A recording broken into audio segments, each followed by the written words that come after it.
Hey there, welcome back. Before we dive in, take a deep breath and let the stress of the day melt away. I'm really glad you're here, and I'd love to get to know you better. So if you had to choose, what would be your favourite food? Let me know in the comments. Now sit back, relax, and enjoy the story. And enjoy. Since the dawn of the automobile, humankind has looked upward, longing for a day when roads would no longer chain us to the earth. It wasn't just about getting somewhere faster, it was about freedom. The camera pans across aerial footage of endless traffic jams, their red taillights stretching like arteries of frustration across the landscape, then dissolves into vintage illustrations from the 1950s. Sleek, chrome-plated vehicles soaring through pristine blue skies, their occupants smiling with the confidence of a generation that believed technology could solve everything. The fantasy began almost the moment cars were invented. By the time the Wright brothers took flight in 1903, people were already wondering, why not both? The marriage of automobile and aircraft seemed not just logical, but inevitable.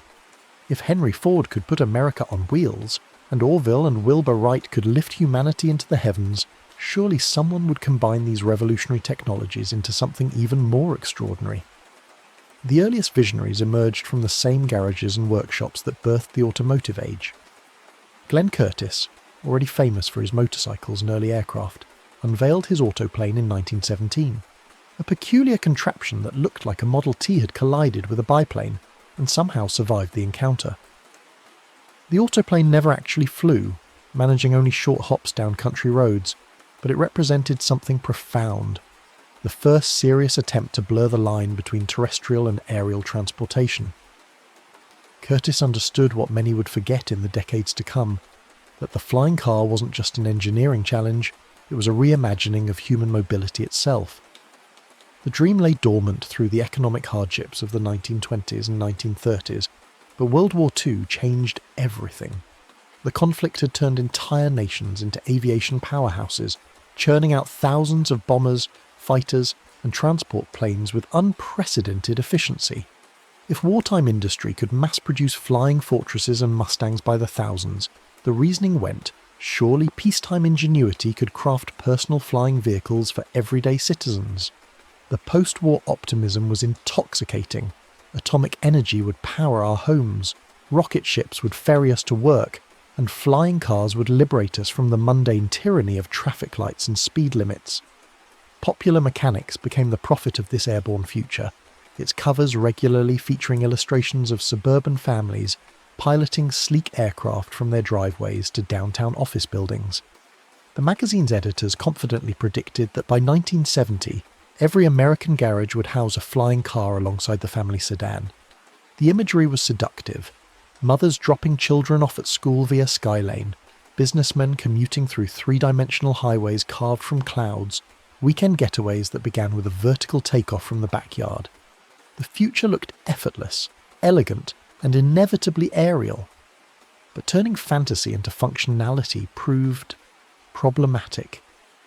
The engineers who tackled the flying car challenge in the 1940s and 1950s quickly discovered that they weren't just trying to build a better mousetrap.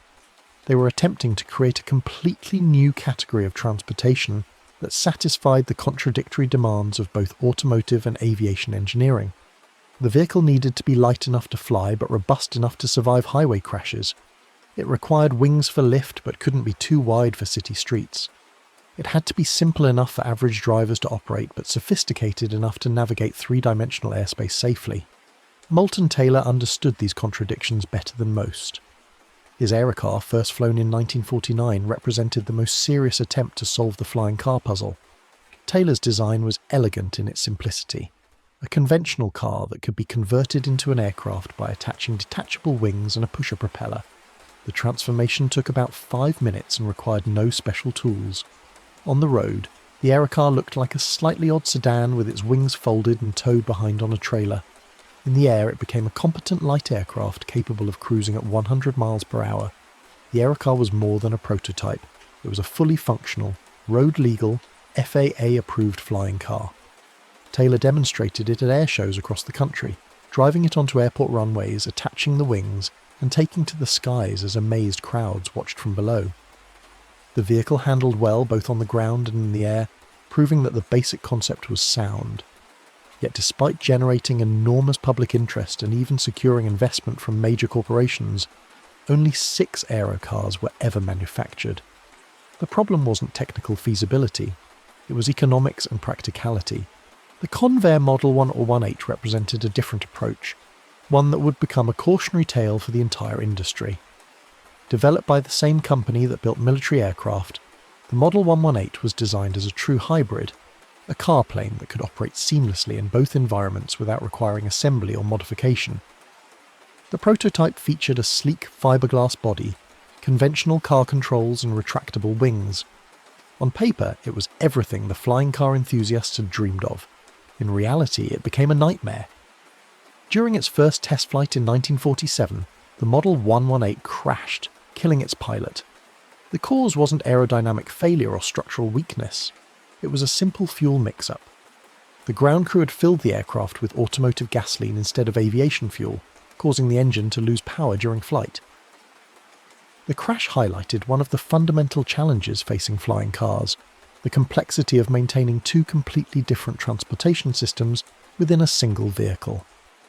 Every component had to meet both automotive and aviation standards, every fuel system had to account for different operating requirements, and every safety protocol had to address scenarios that didn't exist in either traditional cars or conventional aircraft. The engineering nightmare went far beyond fuel systems. Weight represented an almost insurmountable challenge. Aircraft needed to be as light as possible to achieve efficient flight, while automobiles required substantial mass to provide crashworthiness and stability. The wings necessary for flight made the vehicle impractically wide for most roads and parking spaces. The high-performance engines required for vertical takeoff consumed fuel at rates that made operation prohibitively expensive. The control systems needed to safely navigate 3-dimensional airspace were far too complex for average drivers to master. More fundamentally, the flying car existed in a regulatory no-man's land. The Federal Aviation Administration controlled airspace but had no authority over ground vehicles. The Department of Transportation regulated automobiles but had no expertise in aviation safety. Each prototype had to satisfy both agencies simultaneously, meeting crashworthiness standards that assumed ground-only operation, while also conforming to flight certification requirements that presumed dedicated aircraft. The paperwork alone could take years, and even successful certification didn't guarantee market viability. Engineers interviewed decades later would speak with a mixture of pride and frustration about their experiences. "We could make it fly," recalled one veteran of the Aerocar project. "We just couldn't make it practical." The sentiment echoed throughout the industry. The fundamental technologies existed, but the integration challenges proved overwhelming. Every solution created new problems, every optimization in one area compromised performance in another. The flying car remained tantalizingly possible yet impossibly complex. Even as engineers failed, fiction soared.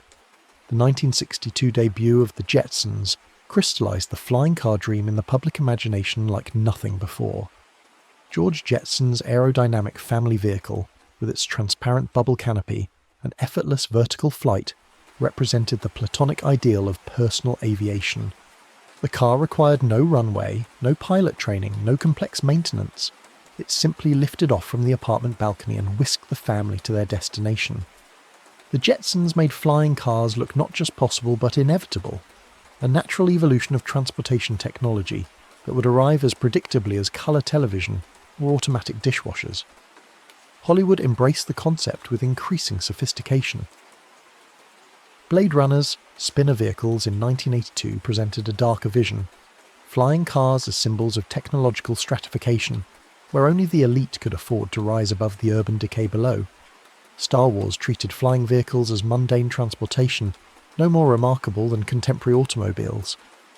Luke Skywalker's land speeder and the various speeders and swoops throughout the galaxy suggested a future where personal flight was so commonplace as to be unremarkable. Back to the Future Part 2 in 1989 brought flying cars into contemporary context, literally lifting a DeLorean off the ground and into 2015. The film's vision was playful yet plausible.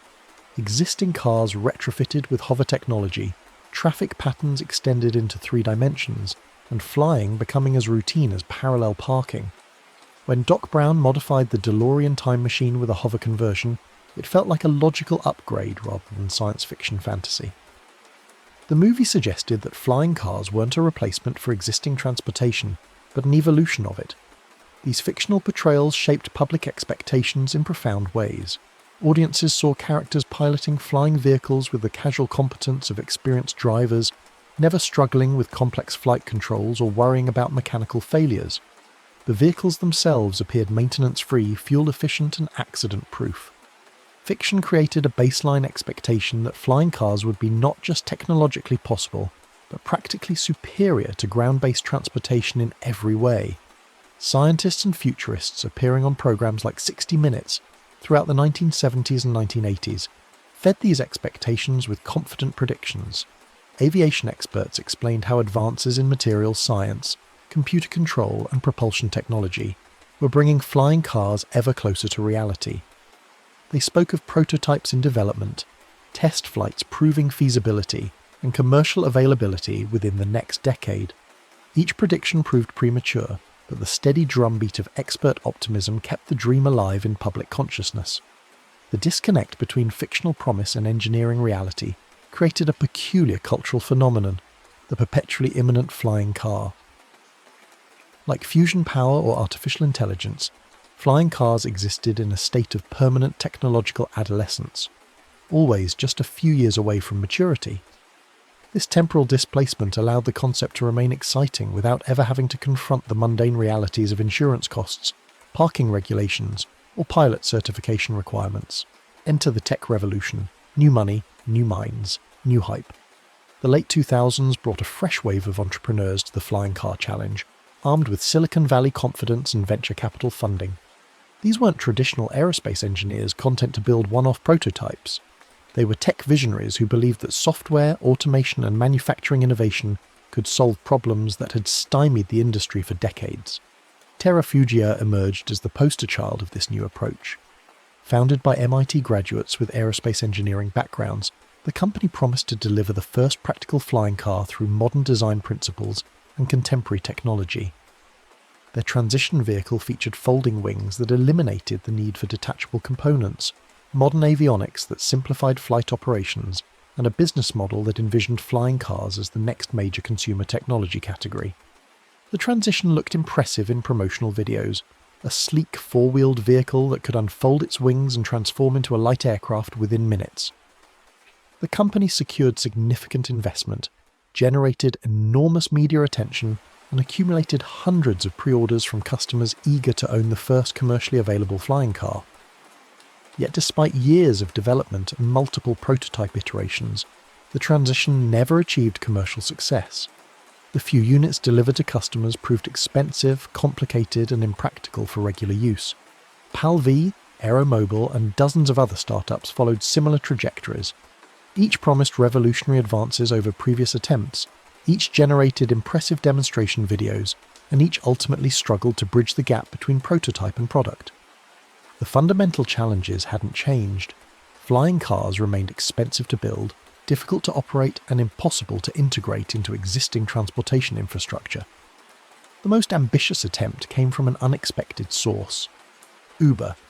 The ride-sharing company's Elevate initiative promised to bypass the flying car problem entirely by focusing on electric vertical takeoff and landing vehicles, EVTOLs, designed for short urban flights. Rather than trying to build vehicles that could both drive and fly, Uber proposed a network of electric aircraft that would operate like aerial taxis, ferrying passengers between dedicated landing pads located throughout major cities. The EVTOL concept addressed many traditional flying car limitations. The vehicles didn't need to be road legal, eliminating automotive safety requirements. They could be optimized purely for flight, improving efficiency and reducing complexity. Most importantly, they would be operated by professional pilots, rather than untrained consumers, addressing the most serious safety concerns. Uber's vision was compelling. Imagine summoning an aerial taxi through a smartphone app, bypassing ground traffic entirely for short-distance urban transportation. Multiple companies developed EVTOL prototypes, including established aerospace manufacturers like Boeing and Bell, as well as startups like Joby Aviation and Lilium. The vehicles featured electric propulsion for quiet operation, autonomous flight capabilities to reduce pilot workload, and designs optimised for frequent short flights rather than long-distance travel. Test flights proved the basic concept, and several companies secured significant investment from major corporations and government agencies. Yet even the eVTOL approach encountered massive regulatory obstacles. The Federal Aviation Administration had to develop entirely new certification categories for electric aircraft, establish safety standards for urban air mobility, and create air traffic management systems capable of handling hundreds of small aircraft operating in crowded airspace. The process moved slowly, with each regulatory hurdle requiring years of documentation, testing, and review. The infrastructure requirements proved equally daunting. eVTOL operations required dedicated landing pads with charging facilities, passenger terminals, and ground transportation connections. Urban areas would need noise abatement measures to address community concerns about aircraft operating over residential neighbourhoods. The economics remained challenging. eVTOL operations would be expensive enough to limit ridership to affluent passengers, potentially creating a two-tiered transportation system that resembled the dystopian visions of Blade Runner more than the egalitarian future of the Jetsons. Critics pointed out a fundamental conceptual problem with both traditional flying cars and eVTOLs. They weren't really flying cars in the popular imagination. They were aircraft that could drive like cars, or aircraft that operated like aerial taxis. The seamless integration of automotive and aviation functionality that had captured public imagination remained elusive. Regulatory agencies agreed, often noting in their commentary, "It's not a flying car, it's an aircraft that drives like a car." The skies remained clear, not from traffic, but from disappointment. After more than a century of attempts, the flying car seemed as far from reality as ever. The core problems that had defeated earlier generations of inventors persisted, seemingly immune to advances in material science, computer technology, and manufacturing techniques. Safety represented the most fundamental obstacle. Traditional automobiles operated in a highly regulated two-dimensional environment with established rules, trained operators, and extensive infrastructure. Even minor accidents typically involve property damage rather than fatalities. Aviation, by contrast, operated in three dimensions with far less forgiveness for operator error or mechanical failure. Aircraft accidents almost invariably resulted in serious injury or death. Combining these two transportation modes meant accepting aviation-level risks for automotive-level utility. The prospect of untrained pilots operating in busy urban airspace terrified aviation safety experts. Commercial aviation's exceptional safety record resulted from rigorous pilot training, strict maintenance protocols, and sophisticated air traffic control systems. None of these safeguards could practically extend to personal flying vehicles operated by drivers whose qualifications might extend no further than a standard automobile license. The potential for mid-air collisions, crashes into buildings, or emergency landings in populated areas made mass adoption of flying cars a public safety nightmare. Maintenance costs represented another insurmountable barrier. Aircraft required far more intensive maintenance than automobiles, with federal regulations mandating periodic inspections by certified technicians. A typical light aircraft might require hundreds or thousands of dollars in annual maintenance costs, while automobile maintenance rarely exceeded a few $100s per year. Flying cars would need to satisfy both automotive and aviation maintenance requirements, potentially doubling or tripling ownership costs. The technological barriers remained formidable despite decades of advances. Efficient vertical takeoff still required enormous amounts of power, limiting range and requiring frequent recharging or refueling. The energy density of batteries, while improving steadily, remained far below the requirements for practical electric flight. Weight optimization remained a zero-sum game. Every pound added for automotive crashworthiness reduced flight performance, while every pound saved for flight efficiency compromised ground safety. Noise pollution presented an often overlooked limitation. Aircraft engines, even modern ones, generated far more noise than automobile engines. A flying car taking off from a suburban driveway would create noise levels comparable to a helicopter, disturbing entire neighbourhoods. Multiplied across thousands of daily operations, flying cars would transform quiet residential areas into industrial-level noise environments. Community resistance to such disruption would likely prevent widespread adoption, regardless of technological feasibility. The infrastructure requirements defied practical implementation. Flying cars needed runways or landing pads, air traffic control systems, refueling facilities, and maintenance hangars. These requirements couldn't be satisfied by existing automotive infrastructure. Gas stations couldn't service aircraft, parking lots couldn't accommodate wingspan requirements, and residential garages couldn't handle vertical takeoff operations. Building parallel infrastructure for flying cars would require massive public and private investment, with no guarantee of adoption. Perhaps most fundamentally, flying cars weren't scalable. Aviation worked well for long-distance transportation, where the time and expense of flight preparation justified the speed advantages. For short-distance urban transportation, the primary use case for personal vehicles, the overhead of flight operations eliminated most efficiency gains.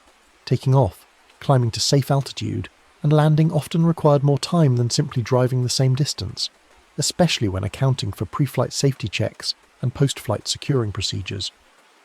The economics never made sense for mass adoption. Flying cars would inevitably cost far more than conventional automobiles while providing marginal utility improvements for most users. The wealthy early adopters who could afford flying cars rarely faced the traffic congestion problems that flying cars were supposed to solve. They typically lived in low-density areas with efficient transportation infrastructure.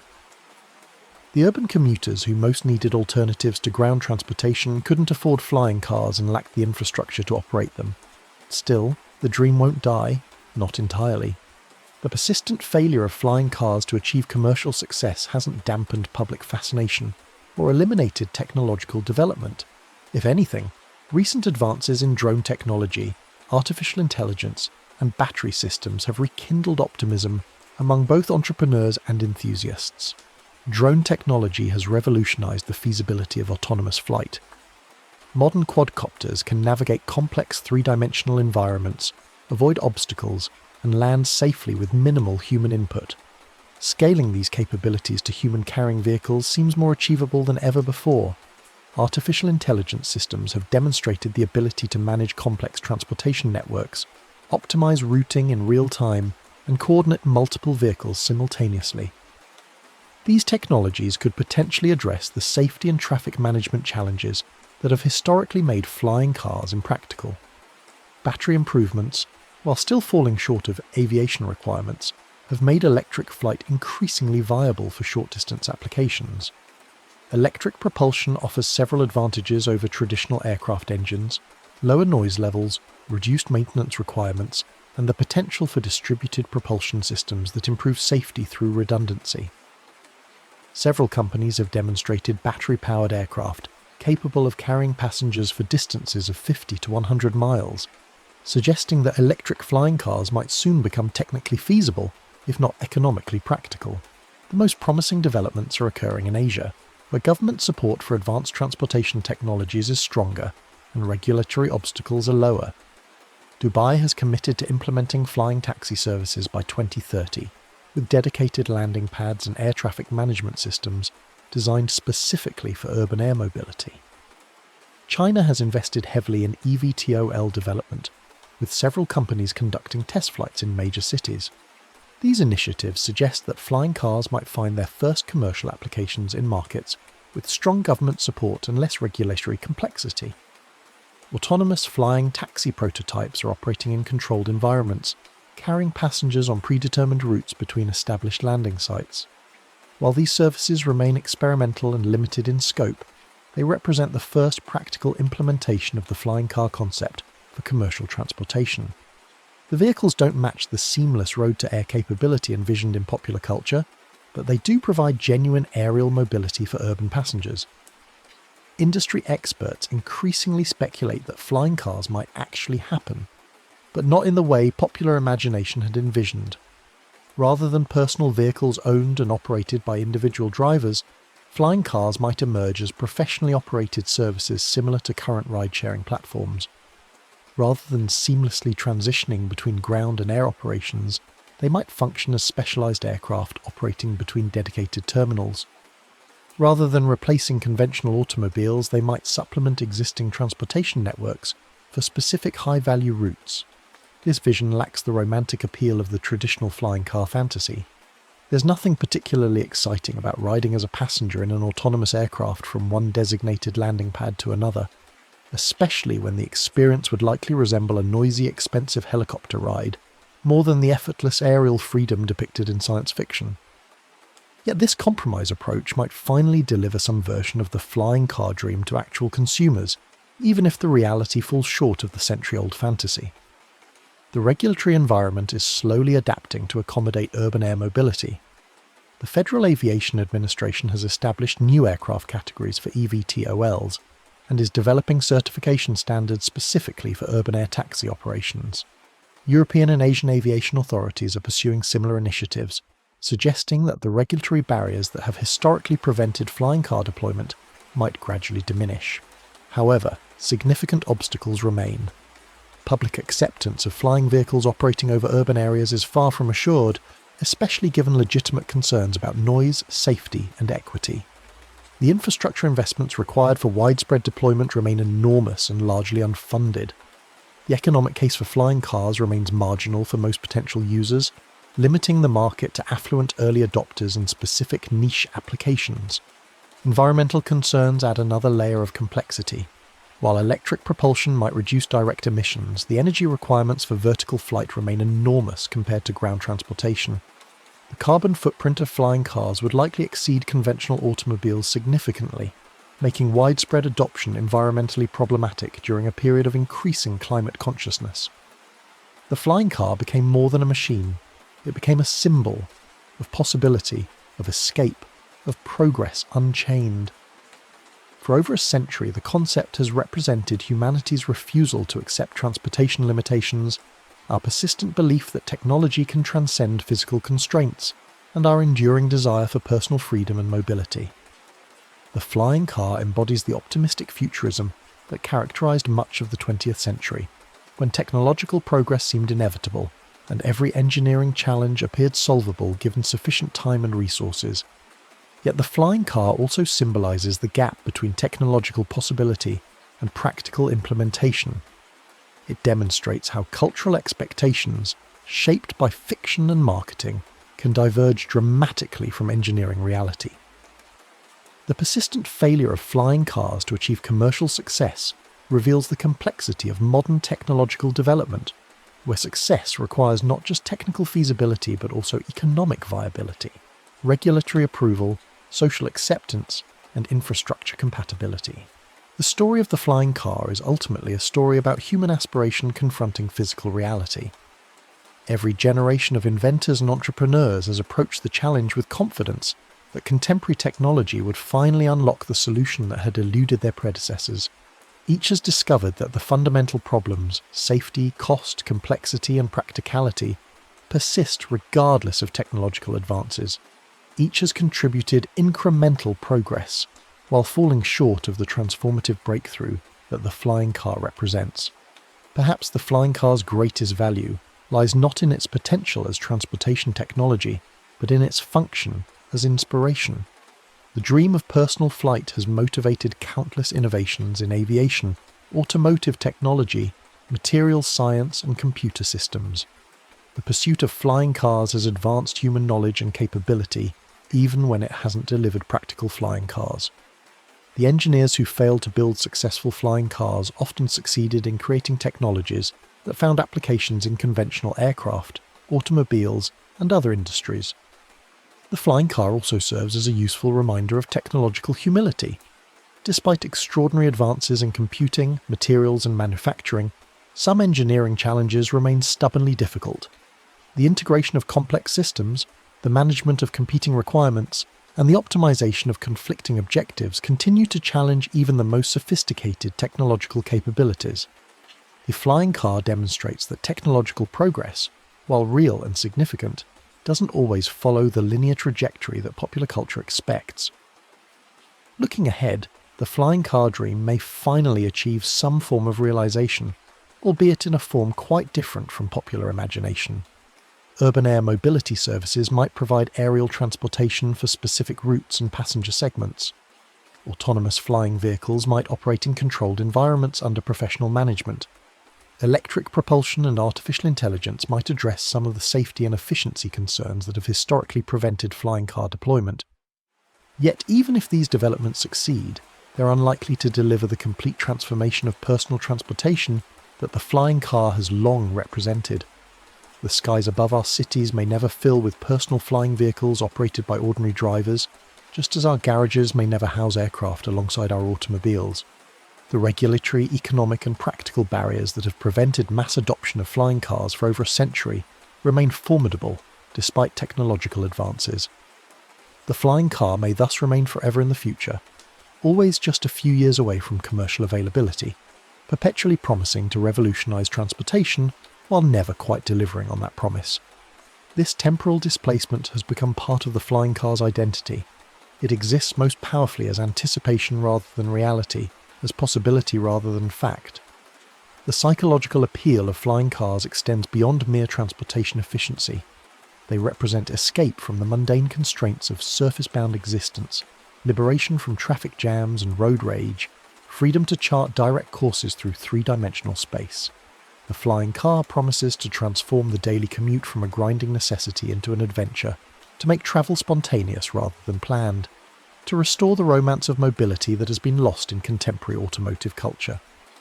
This emotional resonance explains why the flying car concept survives repeated commercial failures and technological setbacks. Each new prototype, each demonstration flight, each entrepreneur's pitch rekindles the same fundamental hope that has captivated human imagination for over a century.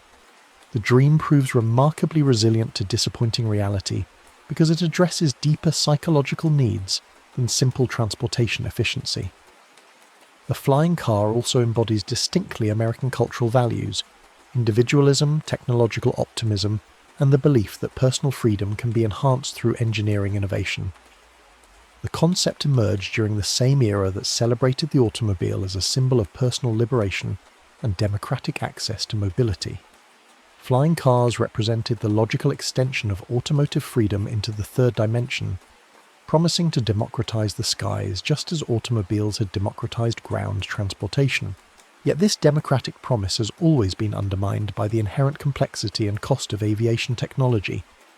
Flying cars have consistently remained expensive toys for wealthy enthusiasts, rather than practical transportation for ordinary citizens.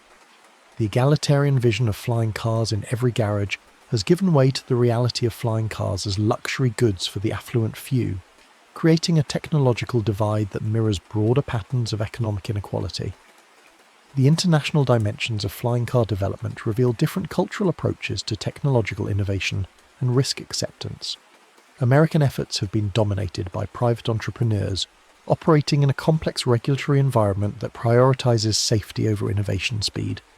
European initiatives have emphasized coordinated government-industry partnerships with strong environmental considerations.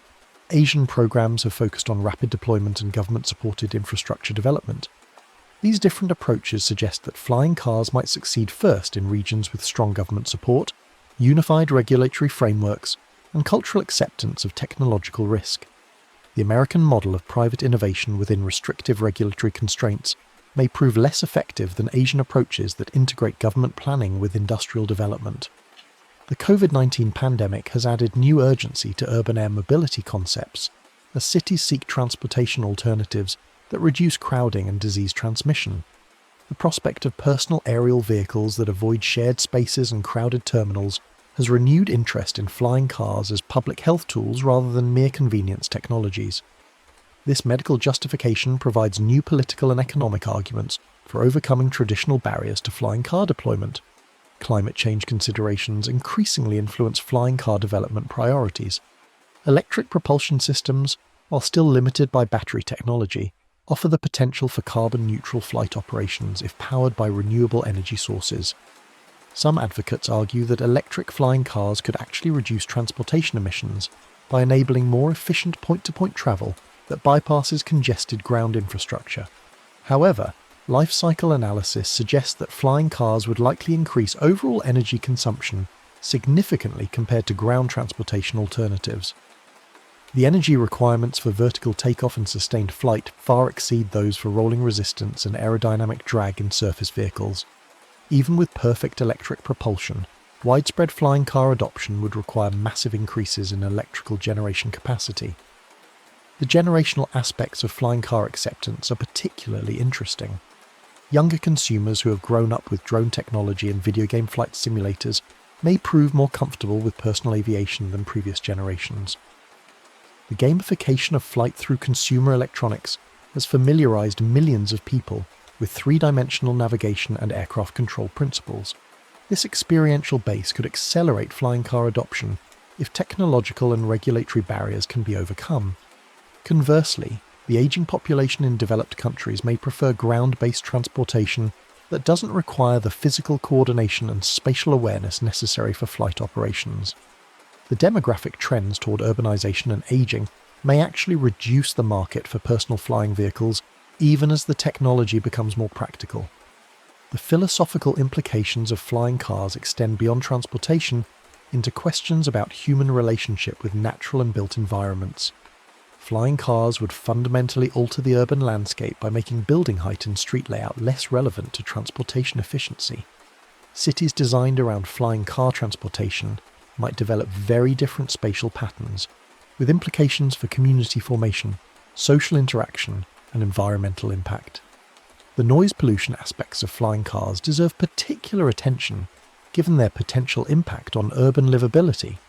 Current aircraft noise levels would be intolerable if multiplied across thousands of daily flying car operations in residential neighbourhoods. Breakthrough advances in quiet propulsion technology would be necessary to make flying cars socially acceptable in urban environments. The insurance and liability frameworks for flying cars remain largely undeveloped despite decades of prototype testing. Aviation insurance operates on fundamentally different principles than automotive insurance, reflecting the higher risks and greater potential for catastrophic losses in aircraft operations. Flying cars would require new insurance categories that address unique risks while maintaining affordable coverage for consumer markets. Professional pilot shortages in commercial aviation raise questions about training requirements for flying car operators. If flying cars require licensed pilots, the training pipeline would need massive expansion to support widespread adoption. If flying cars can be operated by drivers with minimal additional training, safety risks increase dramatically.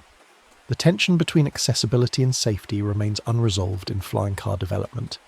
The cultural impact of successful flying car deployment would extend far beyond transportation into entertainment, recreation, and lifestyle choices.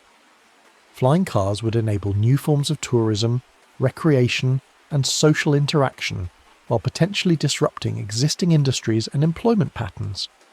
The secondary effects of flying car adoption might prove more significant than the primary transportation benefits.